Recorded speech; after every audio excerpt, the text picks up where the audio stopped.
سامعین السلام علیکم ورحمۃ اللہ وبرکاتہ۔ آج خلاصہ قرآن مجید کا ہمارا 22واں پارہ ہے۔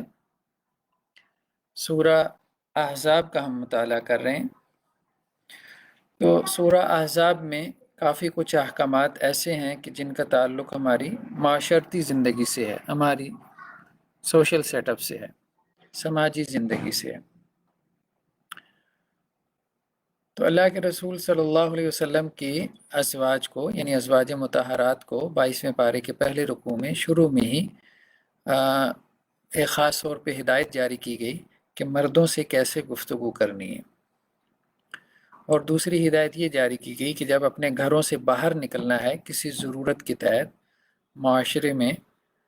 جیسے بازار میں یا کسی اور جگہ پہ، پبلک پلیس پہ، تو کس طرح سے نکلنا ہے۔ تو یہ دو اہم ہدایات جو ہیں وہ ہمیں یہاں پہ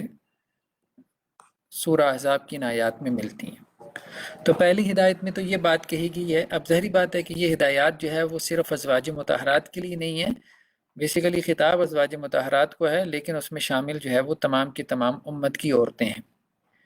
جیسا کہ بعض اوقات قرآن مجید میں رسول اللہ صلی اللہ علیہ وسلم کو خطاب ہوتا ہے، لیکن اس میں ساری امت شامل ہوتی ہے، ساری امت اس میں مخاطب ہوتی ہے۔ تو ازواج مطہرات کو یہ کہا گیا کہ جب بھی تم جو ہے وہ کسی غیر محرم مرد سے بات کرو تو فلا تحزان بالقول، یعنی آواز کے اندر جو ہے نا وہ لوچ پیدا نہیں ہونا چاہیے، اتنی نرم اور میٹھی زبان نہیں ہونی چاہیے کہ جس سے اگلا جو بندہ اگر اس کے دل میں کوئی بیماری ہے تو وہ کوئی لالچ نہ لگا بیٹھے۔ تو یہ خاص طور پہ عورتوں کے لیے ہدایت ہے کہ جب بھی انہوں نے، ویسے تو عورت ظاہری بات ہے کہ کسی نامحرم مرد سے گفتگو کر سکتی ہے، ضرورت کے تحت کر سکتی ہے، تو اس میں تو کوئی حرج نہیں ہے، لیکن یہ ہے کہ اس طرح سے گفتگو نہ کرے نامحرم مرد سے کہ اب اگر اس کے دل میں کوئی بیماری ہے تو وہ اس کے ساتھ کوئی امید لگا بیٹھے، پھر بعد میں وہ اس کو میسیجز کرتا رہے، واٹس ایپ پہ رابطے کی کوشش کرتا رہے، میسنجر پہ، فون پہ، یا اس کا پیچھا، اور وہ خود اس سے تنگ پڑے۔ تو یہ، لیکن اس کا مطلب یہ بھی نہیں ہے کہ اگر کسی غیر محرم مرد سے بات کرنی ہے تو اس کو ڈانٹ پلا کے بات کرنی ہے۔ کہنے کا مقصد یہ ہے کہ عورتوں کے اندر اللہ تعالیٰ نے چونکہ نسوانیت رکھی ہے، تو نسوانیت یا نسوانی جو آواز ہے اس کے اندر ایک خوبصورتی تو ہے، تو اگر تھوڑا سا وہ اپنی آواز کو بنا سنوار کے، جیسے بعض عورتوں کی عادت ہوتی ہے بہت لہک لہک کے بولتی ہیں، تو ظاہری بات ہے یہ تو مردوں کو اپنی طرف اٹریکٹ کرنے والی بات ہے نا۔ تو عورت کا اس طرح سے بولنا کہ جس سے اس کا آبجیکٹیو یہ ہو کہ مرد اس کی طرف اٹریکٹ ہو رہے ہوں، یا پھر یہ ہے کہ اس کا آبجیکٹیو نہ بھی ہو لیکن اس کے اس بولنے کے سٹائل کی وجہ سے مرد اس کی طرف اٹریکٹ ہو رہے ہوں، تو اس کا وہ بولنے کا سٹائل جائز نہیں ہے۔ باقی مردوں سے گفتگو کی جا سکتی ہے، کوئی حرج نہیں ہے اس میں۔ ظاہری بات ہے عورتوں نے بازار میں جا کے خریداری کرنی ہے، اور گھر پہ اگر کوئی آ جاتا ہے باہر، جیسے گوالا دودھ دینے کے لیے آیا ہے، یا انہوں نے مطلب کہیں جاب پہ جانا ہے، با پردہ اور با حجاب جو ہے، تو اگر ان کی کسی غیر محرم مرد سے گفتگو ہونی ہے، اسی طرح خاندان میں انہوں نے اٹھنا بیٹھنا ہے، شادی بیاہ کی مجالس میں آنا جانا ہے، فوتیدگی کی مجالس میں، تو وہ کزنز ہیں اور ایسے رشتہ دار جو ہوتے ہیں جن کے ساتھ خونی رشتہ ہوتا ہے لیکن وہ محرم نہیں ہوتے، تو کوئی گفتگو تو انسان کو کرنی پڑ جاتی ہے نا، اس کی تو اجازت ہے۔ لیکن اصل بات یہ ہے کہ اس گفتگو کے اندر یعنی لوچ نہ ہو، لہک لہک کے بات نہ کریں، بنا سنوار کے بہت میٹھی زبان استعمال کر کے اس طرح سے بات نہ کریں کہ جس سے وہ گویا کہ ایک وہ ان کا پھر کانٹیکٹ بن جائے اور بعد میں ان کی بات چیت چلنا شروع ہو جائے۔ خفیہ رابطہ جسے قرآن نے کہا ہے، تو وہ خفیہ رابطے تاکہ نہ بنے، اسلام نے اس کو یا قرآن مجید نے اس کو بہت ناپسند کیا۔ دوسری چیز جو ہے وہ قرآن مجید نے یہ بات کہی ہے کہ جب وہ نکلیں اپنے گھروں سے تو وہ سج سنور کے نہ نکلیں، ولا تبرجن تبرج الجاہلیت الاولی، مطلب جیسے دور جاہلیت میں عورتیں سج سنور کے، بند سنور کے نکلتی تھیں، تو ایسے نہ نکلیں۔ جیسے آج بھی کچھ عورتیں جو ہے وہ میک اپ، فل میک اپ کے اندر جو ہے اب گھر میں اپنے شوہر کے لیے تیار نہیں ہوں گی، لیکن باہر نکلنے کے لیے جو ہے وہ 2-2 گھنٹے تیاری کر کے باہر نکلیں گے، کسی شادی کی محفل پہ جانا ہے یا کسی پارٹی کو اٹینڈ کرنا ہے یا بازار میں جانا ہے، تو اب ظاہری بات ہے کہ غیر محرم مردوں کو دکھانے کے لیے وہ بن سنور کے نکل رہی ہیں، تو اب دوپٹہ گلے میں لٹکایا ہوا ہے، اپنا گربان کھولا ہوا ہے، یا سلیو لیس پہنے ہوئے ہیں، یا اس طرح سے اپنا زیور یا اپنا میک اپ یہ سب کچھ اپنا چہرہ جو کچھ بھی دکھا رہی ہیں، تو ظاہر بات ہے یہ دکھانا تو جائز نہیں ہے نا۔ تو اللہ تعالیٰ نے ازواج مطہرات کو بھی منع کیا، اور اسی طرح سے جو ہے وہ عام مسلمان عورتیں بھی اس کے اندر شامل ہیں کہ ان کے لیے بھی باہر نکلنا تو جائز ہے ضرورت کے تحت، لیکن وہ اپنے گھر سے باہر بن سنور کے نہ نکلیں کہ جس سے وہ مردوں کی جو ہے وہ اٹریکشن حاصل کرنے کی کوشش کریں۔ تو عورتوں کے اندر بہرحال یہ ایک فطری کمزوری ہے کہ ہر عورت جو ہے وہ سینٹر آف اٹریکشن بننا چاہتی ہے، مطلب اسے توجہ جو ہے نا وہ حاصل مطلب وہ کرنا چاہتی ہے۔ جیسے مردوں کی سب سے بڑی کمزوری کیا ہے؟ ان کی سیکشول ڈرائیو ہے، ٹھیک ہے، ان کے اندر مطلب جنسی جذبہ جو ہے وہ یہ چیز ہے۔ عورتوں کے اندر سب سے بڑی کمزوری کیا ہے؟ کہ انہیں توجہ چاہیے ہوتی ہے، تو وہ توجہ کے حصول کے لیے وہ کیا کچھ نہیں کرتی، مطلب آخری حد تک جانے کو تیار ہو جاتی ہیں۔ جیسے مرد کا معاملہ ہے کہ اپنی جنسی خواہش،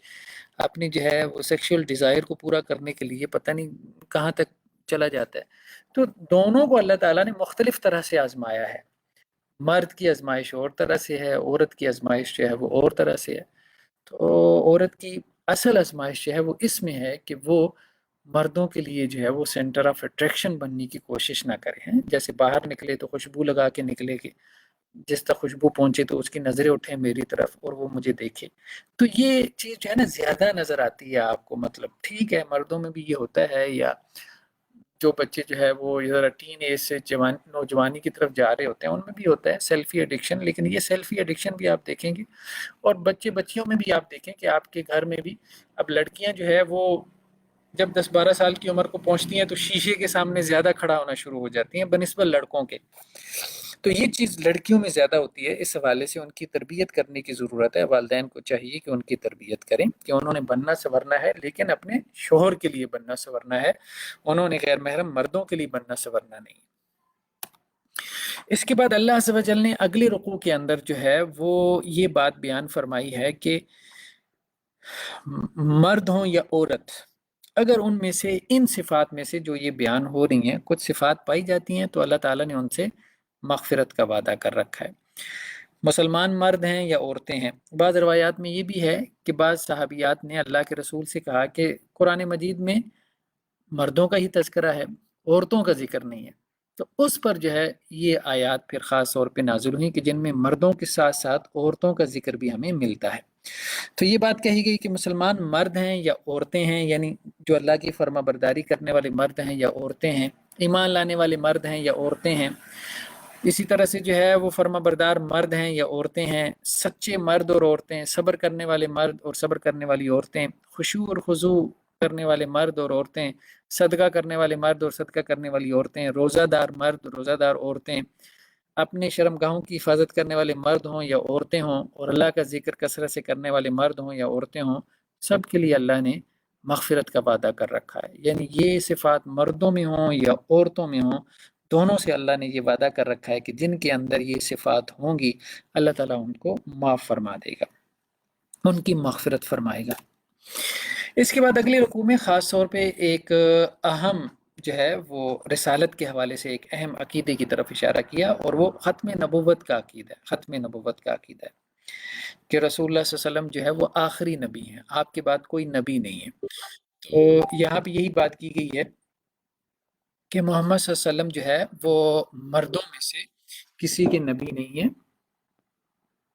ایک منٹ، یہ ذرا ایسی نوٹیفیکیشن آنا شروع ہو جاتے ہیں درمیان میں۔ جی، تو اس آیت میں یہ بات ہو رہی ہے کہ محمد صلی اللہ علیہ وسلم جو ہے وہ مردوں میں سے کسی کے باپ نہیں ہے، لیکن اللہ کے رسول ہیں اور خاتم النبیین ہیں۔ خاتم النبیین سے مراد کیا ہے؟ نبیوں کی مہر ہے۔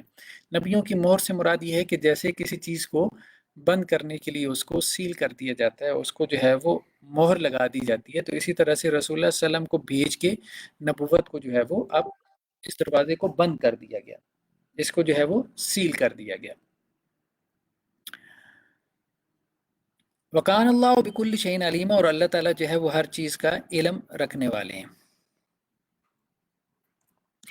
اللہ کے رسول صلی اللہ علیہ وسلم کی ایک حدیث ہے، آپ صلی اللہ علیہ وسلم نے فرمایا اس آیت مبارکہ میں خاتم النبیین کی تشریح کرتے ہوئے، کیونکہ سب سے اہم تفسیر تو وہ ہے نا جو رسول اللہ صلی اللہ علیہ وسلم نے کی کہ انا خاتم النبیین لا نبی بعدی، میں خاتم النبیین ہوں، اس کا مطلب کیا ہے؟ میرے بعد کوئی نبی نہیں، لا نبی بعدی یعنی میرے بعد کوئی نبی نہیں، جیسے لا الہ ہے نا کوئی معبود نہیں، تو لا نبی بعدی اس کو لا نفی جنس کہتے ہیں۔ ہر قسم کی نبوت کی اللہ کے رسول نے نفی کر دی، وہ تشریعی نبی ہو، غیر تشریعی نبی ہو، وہ ذلی نبی ہو، بروزی نبی ہو، کوئی بھی نبی ہو، امتی نبی ہو، میرے بعد کوئی نبی ہے ہی نہیں۔ جیسے لا الہ میں ہر قسم کی جو ہے وہ معبود کی نفی ہو گئی، ٹھیک ہے، وہ بھی کہ جس کو اللہ نے معبود بنایا ہو، اللہ نے اختیارات دیے ہوں، وہ بھی جو خود معبود بن بیٹھا ہو،